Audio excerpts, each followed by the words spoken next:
하나님의 은혜와 위로가 여러분의 삶 가운데 오늘도 가득하길 간절히 소원하고 축복합니다. 제가 개인적으로는 했던 설교를 또 하는 것, 또 같은 본문 같은 주제로 같은 내용으로 설교하는 것을 별로 좋아하지는 않습니다. 근데 목회를 하다 보니까 또 설교를 하다 보니까 설교를 기도하면서 준비하다 보면 때로는 하나님께서 같은 본문을 또 같은 내용을 또 같은 주제를 설교하게 하실 때가 있습니다. 강력하게 그렇게 몰아가실 때가 있습니다.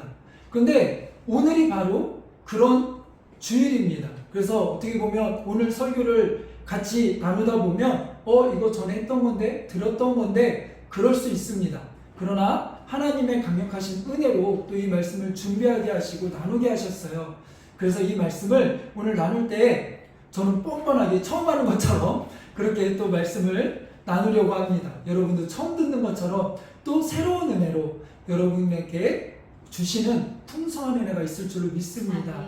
우리 그런 마음으로 오늘같이 말씀을 나누기를 원하고 또 그 말씀에 반응하는 여러분들이 되기를 간절히 소원하고 축복합니다. 설교 준비 안 돼서 한 게 아니고 설교 준비가 안 돼서 했던 내용을 또 하는 게 아니고 하나님의 은혜 가운데 계속해서 주시는 은혜가 있기에 더욱더 이 말씀을 우리가 같이 나눠보려고 합니다. 오늘 하나님께서 여호수아에게 말씀하시는데 뭐라고 이야기하냐면 일어나 아이성으로 올라가라라고 말씀하십니다. 아이성으로 올라가는데 그 앞에 붙는 말씀이 또 있어요. 뭐라고 이야기합니까? 두려워하지 말라, 놀라지 말라. 아니 아이성으로 올라가는 게 왜 아이성을 치러 가는 게 그렇게 여호수아에게 두렵고 힘든 일이 되었는가? 왜 이렇게 하나님이 두려워하지 마, 염려하지 마, 격려하듯 응원하듯 위로하듯 그렇게 여호수아의 마음을 도닥이면서 아이성으로 올라가라고 명하셨을까요? 오늘 이 말씀을 좀 우리가 나누기 원하는데 이 본문의 배경을 좀 더 이해하기 위해서는 그 7장 여호수아 7장으로 넘어가야 되는데 7장에 가면 어떠한 이야기가 나오냐면 이스라엘 백성이 이제 가나안 땅에 들어가기 위해서 첫 번째로 맞닥뜨린 전쟁이 무엇이었을까요? 바로 여리고성입니다. 여리고성. 근데 하나님께서는 이 여리고성을 무너뜨리고 정복할 때에 명하신 게 있어요. 그 여리고성의 모든 것은 다 멸하라고 하셨습니다. 그 어떤 것도 취해서는 된다 안 된다? 안 된다. 때로는 이게 막 너무나도 무서울 정도로 그 모든 것들을 아이에서부터 모든 짐승들과 모든 것들을 다 멸하래요. 너무나 무서울 정도로 진노를 쏟아내십니다. 근데 하나님 왜 그렇습니까? 죄의 싹은 하나님은 그 모든 것들을 뿌리채 뽑아버리기를 원하세요. 그 첫 번째 성인 여리고성의 모든 죄악들을 하나님은 하나도 남기지 아니하고 다 뽑아내고 그 안에 하나님의 긍휼과 은혜와 하나님의 나라를 세우기를 하나님은 원하셨던 거죠. 그래서 그 모든 것들을 다 싹 멸하라고 하나님은 분명하게 명하셨습니다. 그리고 여리고성을 정말로 하나님의 말씀대로 하루에 한 바퀴씩 마지막에는 7바퀴를 돌면서 소리치고 외치니까 무너졌어요. 그렇게 하나님의 말씀대로 여리고성을 정복하게 됩니다.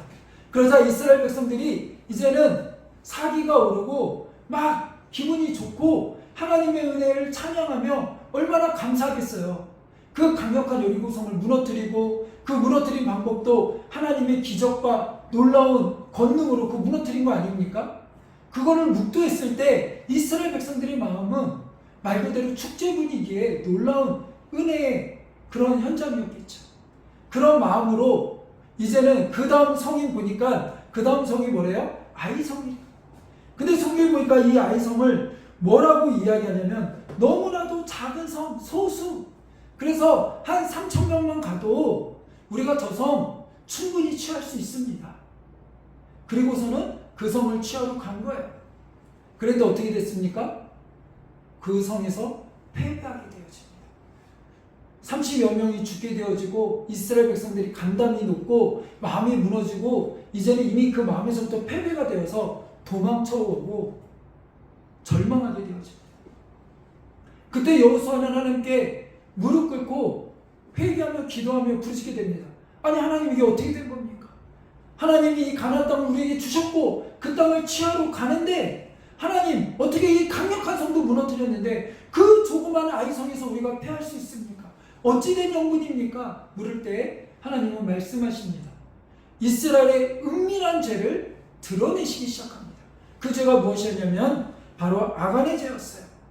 아간이 그 여리고성을 정복하고 그것들을 이제는 다 밟고 있는데 거기에 모든 것들을 싸그리 다 멸하고 있는데 보니까 눈에 띄는 탐나는 욕심나는 것들이 생긴 거예요. 하나는 신일산 외투예요. 이 신일산 외투라는 건 뭐냐면 신일산에서 나온 거기서 만든 그런 옷이라는 거예요. 뭐 우리나라로 따지면 요즘으로 따지면 뭐 메이드 인 차이나 메이드 인 USA 뭐 이런 거에 뭐 무슨 메이커들 있잖아요. 그런 것처럼 그럼 어디 메이커 이런 거에서 나온 그런 꽤 괜찮은 그런 옷인 거예요. 그러니까 그런 외투가 너무나 마음에 든 거죠.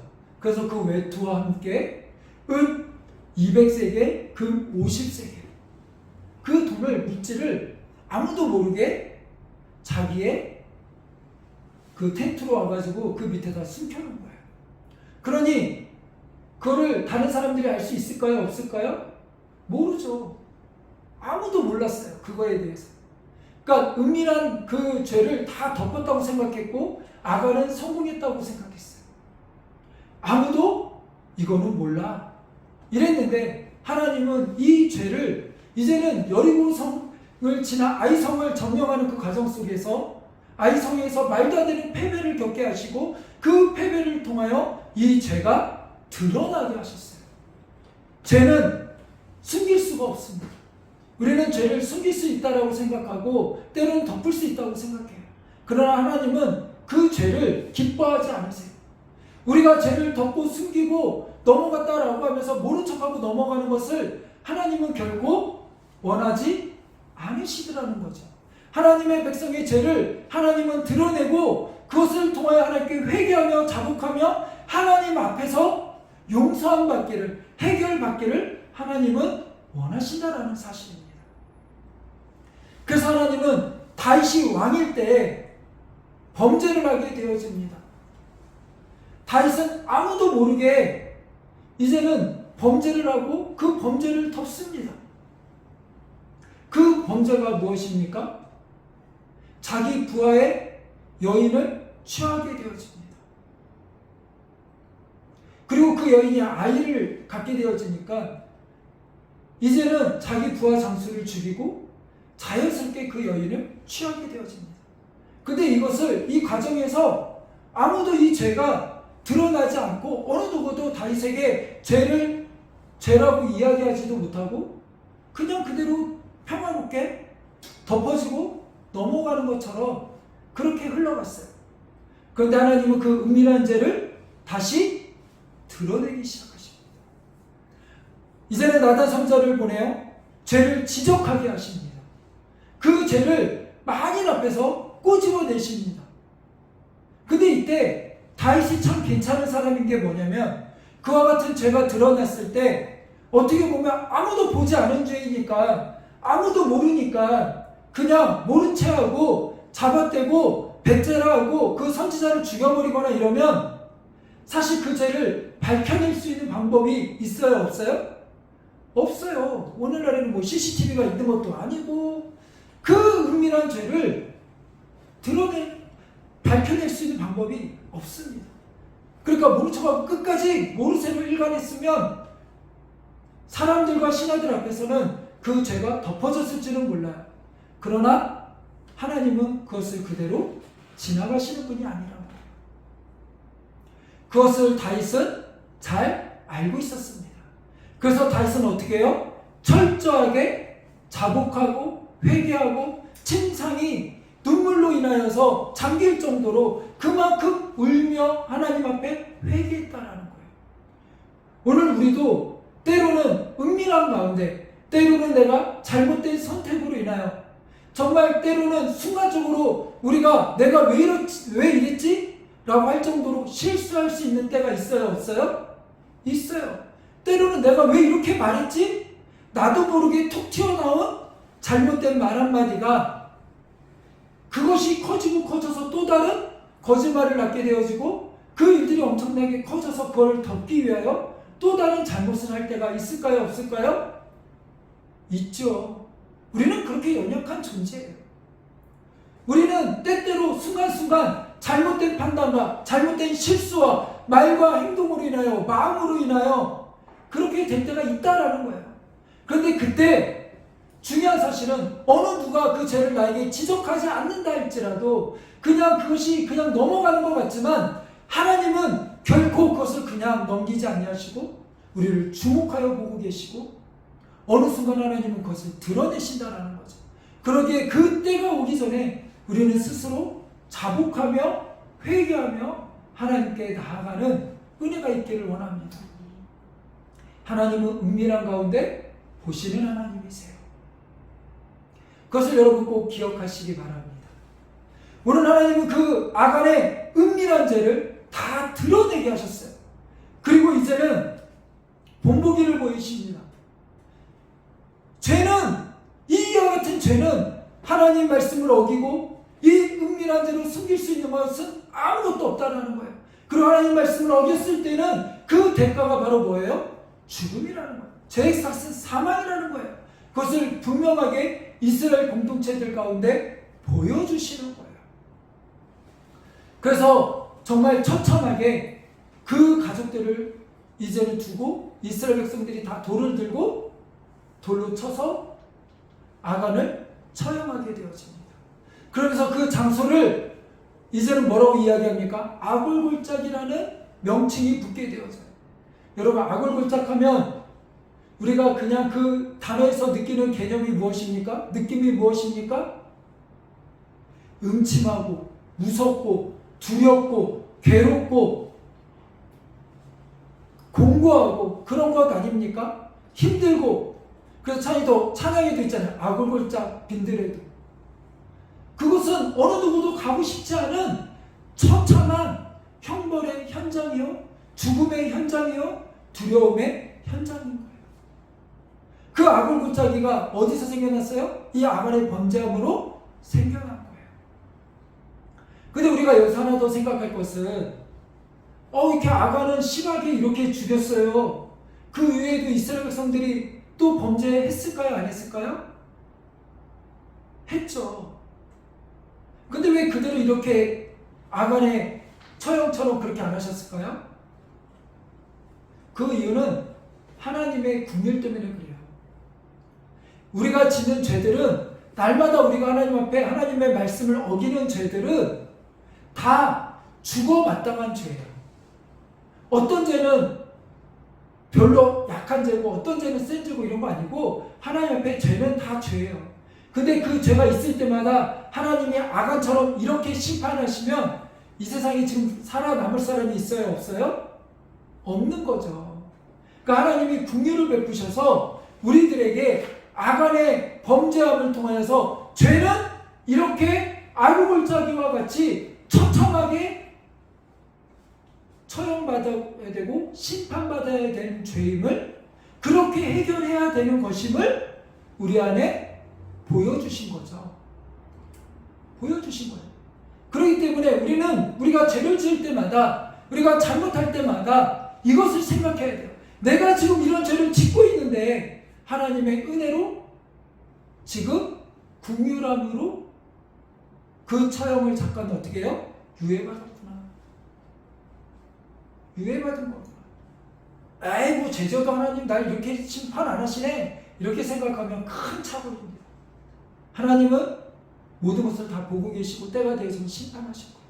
그러기에 우리는 우리의 삶을 늘 돌아보며 사는 우리들이 되기를 원합니다. 그리고 그런 우리의 모든 죄를 위하여 이제는 예수님께서 아골골짜기 그 죽음의 언덕에서 십자가를 지시고 우리의 모든 죄를 다 해결하실 거예요. 우리는 늘 그 은혜를 기억하며 겸손하게 하나님 앞에 내가 죄인이다라는 마음으로 무릎 꿇고 나가야 돼요. 은혜 가운데 감사하며 나가야 돼요. 근데 때로는 우리 안에 하나님 앞에 교만함으로 하나님 이렇게 나가면 될까요? 안 될까요? 안 돼요. 우리 안에 늘 죄를 죄로 여기고 죄를 잘 깨닫고 인식하고 하나님 앞에 고백하는 우리가 되길 원합니다. 은혜도 깨달아야 되지만 우리가 감사도 해야 되지만 또한 날마다 내가 하나님이 기뻐하지 않는 말과 생각과 행동들은 하진 않았는지 그것으로 인하여 다른 이들이 상처받거나 때로는 그것으로 인하여 시험 들진 않았는지 돌아봐야 돼요. 우리는 종종 내가 누구에게 상처받았다, 누구 때문에 나 이렇게 마음이 아팠다, 힘들었다, 시험 들었어요, 이런 얘기를 종종 합니다. 그죠?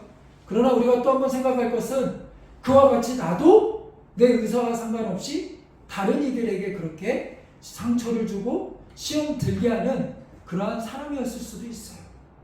그러기에 우리는 늘 말씀 앞에 우리 하루를 돌아보고 말씀으로 살아가는 우리들이 되길 간절히 소원합니다. 다시 말씀으로 돌아와서 이렇게 아간의 범죄함으로 인하여 이제는 이스라엘 백성들이 그 아이성에서 어떻게 해요? 처참하게 깨진 거예요. 그러기에 더 이상 이들은 지금 다시 나가서 싸울 그런 용기를 잃었어요. 그런 마음을 잃었어요. 그런 담대함이 없어요. 그들의 마음은 다 녹아내려져 가지고 이제는 다시 나가서 그 작은 성 아이성이지만 그 작은 아이성조차도 다시 취할 힘이 없는 거예요. 좌절하며 눈물을 흘리며 깨진 마음으로 상한 마음으로 주저앉아 있는 거예요. 그런 이스라엘 백성들을 향하여 하나님이 이제는 그래 됐다 너네 마침표 찍고 여기서 그만해 이렇게 하지 아니하시고 하나님이 다시 명하시는 거예요. 여호수아야 이젠 일어나.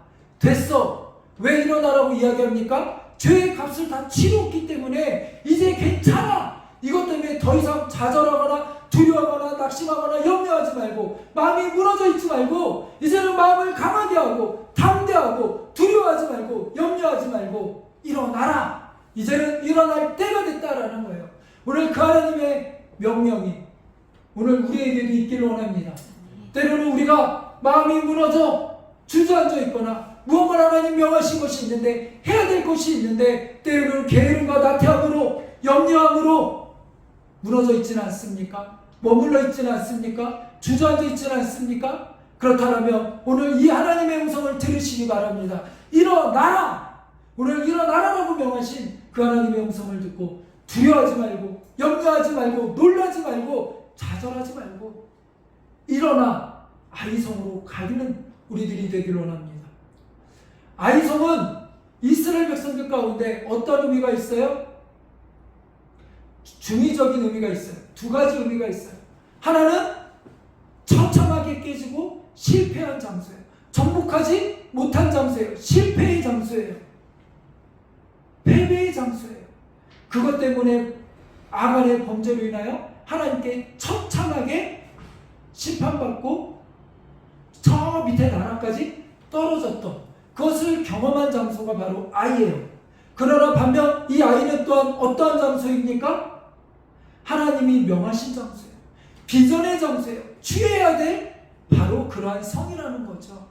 그러니까 아이성은 내가 실패한 장소이기도 하고 좌절하고 낙담하고 취하지 못한 장소이기도 하지만 하나님이 이미 나에게 주신 비전의 장소이고 내가 취해야 될, 내가 꼭 가야 될, 넘어야 될 성이라는 거죠.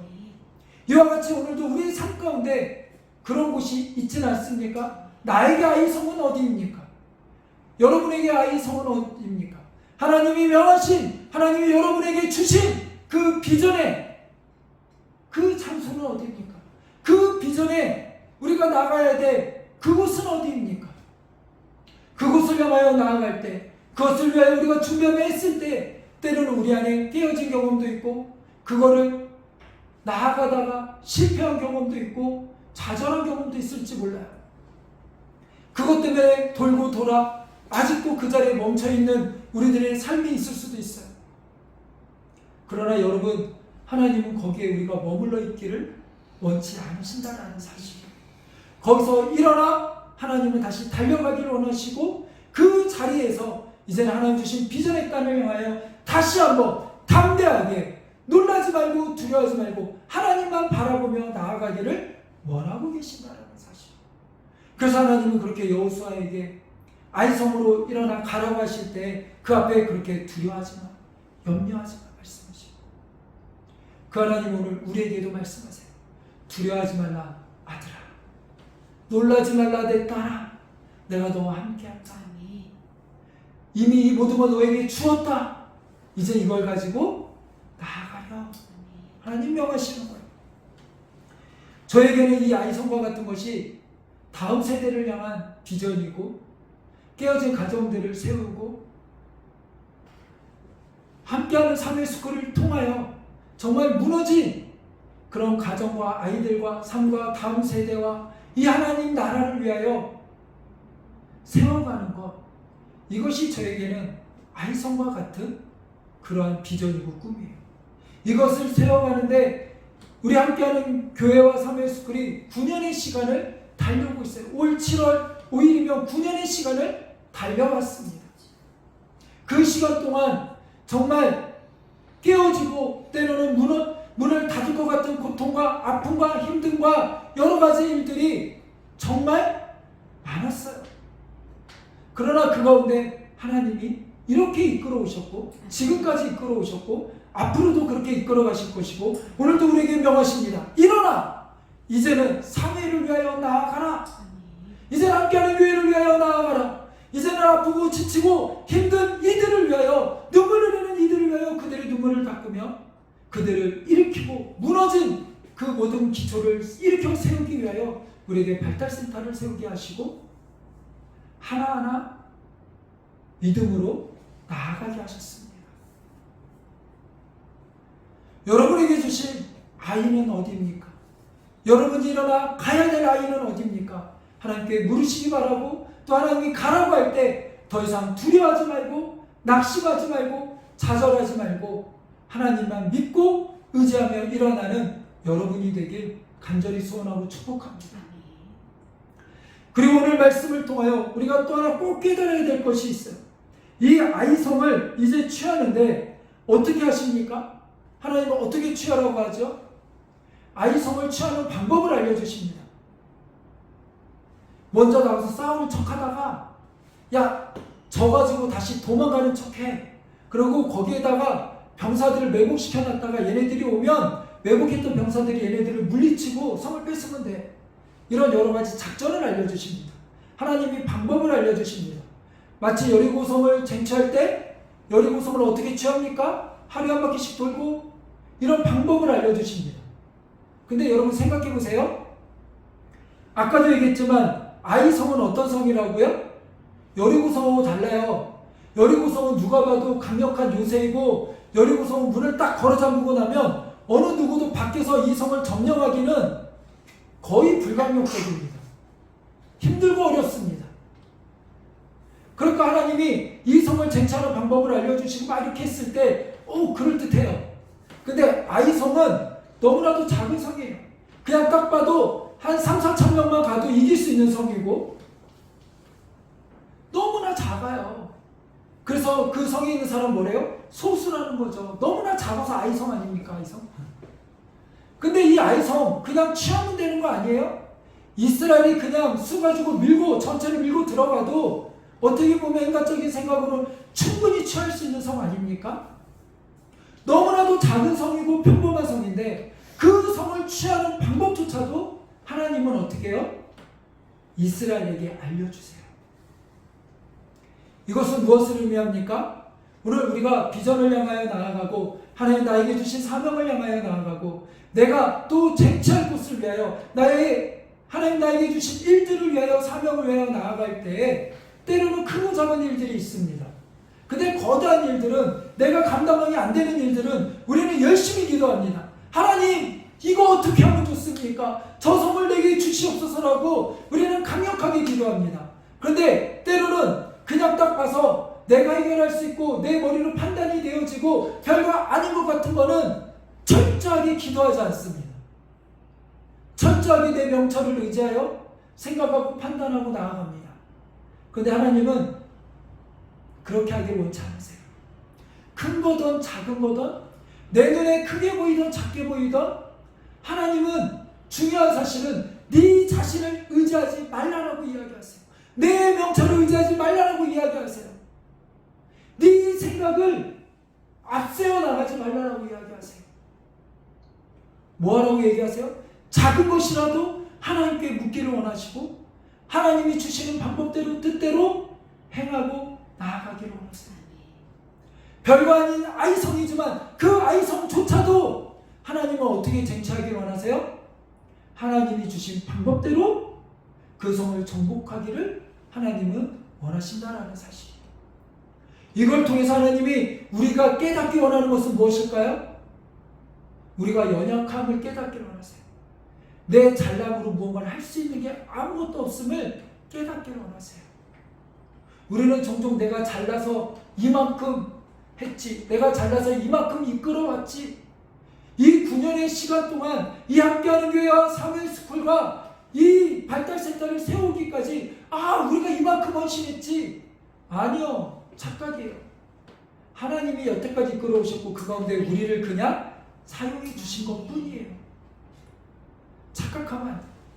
하나님이 가나안 땅을 정복할 때도 철저하게 그 땅을 어떻게 정복하기를 원하셨어요? 이스라엘 백성의 힘으로 정복하는 걸 원치 않으셨어요. 그리고 이스라엘 백성이 정복할 만한 힘조차도 없어요. 이스라엘 백성이 아이성을 평가할 때 소수고 3,000명이면 되겠지? 그렇게 판단했을지 모르지만 결과는 어때요? 사실은 어때요? 전혀 다른 이야기예요. 우리는 종종 그렇게 착각할 때가 있어요. 이 정도쯤이야. 이거는 그냥 내가 해도 되지. 그러나 내가 할 수 있는 건 아무것도 없습니다. 그래서 하나님이 가나안 땅을 정복할 때 계속해서 훈련시키니 하나님만 바라보게 하는 훈련을 하는 거예요. 가나안 땅에서 사는 방법은 무엇이에요? 하나님만 바라보며 그 말씀대로 사는 게 살 길이에요. 그래서 가나안 땅을 정복하는 길에 하나님이 누구를 보내십니까? 여호수아가 한 사람을 맞닥뜨리잖아요. 너는 내 편이냐 아니면 적군이냐 할 때 뭐라고 이야기합니까? 나는 하나님이 보내신 군대 장관이다 이렇게 얘기해요. 여호수아는 네 편이야 내 편이야 너 나를 위해서 같이 싸워줄 거야 뭐야 이런 식으로 나의 어떤 파트너십 정도로만 생각을 해요. 아니면 나와 함께 부여서 어떻게 우리 팀이 돼서 쟤네 어떻게 이길 거야? 어떻게 나의 어떤 이 가나안 땅을 정복하기 위한 하나의 파워적인 하나의 전략적인 그런 부분으로 우리 편이 아니야 이거를 생각해요. 근데 하나님은 뭐예요? 그게 아니고 너희 이스라엘 백성들 전체를 이 싸움을 이끌 군대의 장관으로 내가 보낸 하나님의 사자라는 거예요. 그러니까 여호수아야 네가 지금 이 백성을 이끄는 것 같고 이 전쟁을 이끄는 것 같지만 네가 하는 거 아니고 네 힘으로 하는 거 아니고 네가 이거 계획 세우는데 내가 좀 더 거드는 게 아니고 처음부터 끝까지 내가 군대 장관을 보내서 이 전쟁을 이끌 거야. 책임질 거야. 너희들의 대장은 누구다? 여호수아 너가 아니라 바로 하나님이야. 이걸 알려주시는 거예요. 그 하나님이 오늘도 우리들의 삶 가운데 그렇게 철저하게 우리들의 삶에 개입하시고 이끌어 가시는 하나님이세요. 그 하나님을 경험하고 고백하는 우리들이 되길 원합니다. 공부하는 거 힘들죠? 공부하는 과정도 힘들죠? 그것도 하나님께 맡기며 나가는 여러분이 되길 원합니다. 미래에 대해 불안하죠? 미래에 대해서 무엇을 해야 될지. 요즘처럼 팍팍 바뀌는 시대가 어디 있습니까? 근데 이런 시대 가운데 그러기에 우리가 붙들어야 될 것은 무엇입니까? 하나님밖에 없음을 우리는 기억해야 돼요. 그래서 우리는 하나님만 바라보고 하나님 말씀에 순종하며 아무리 작은 것이라 할지라도 아이성과 같이 만만한 거라 할지라도 우리는 하나님께 기도하며 나가야 돼요. 그리고 우리는 꼭 고백해야 돼요. 교만하지 말자. 우리의 삶에 만만한 건 있다 없다? 없다. 그렇게 세상이 호락호락하고 만만하지 않아요. 그 만만하게 봤다가 결국은 잘못된 판단을 하고 잘못된 생각을 해서 결국은 은밀한 죄까지 넘어가는 거예요.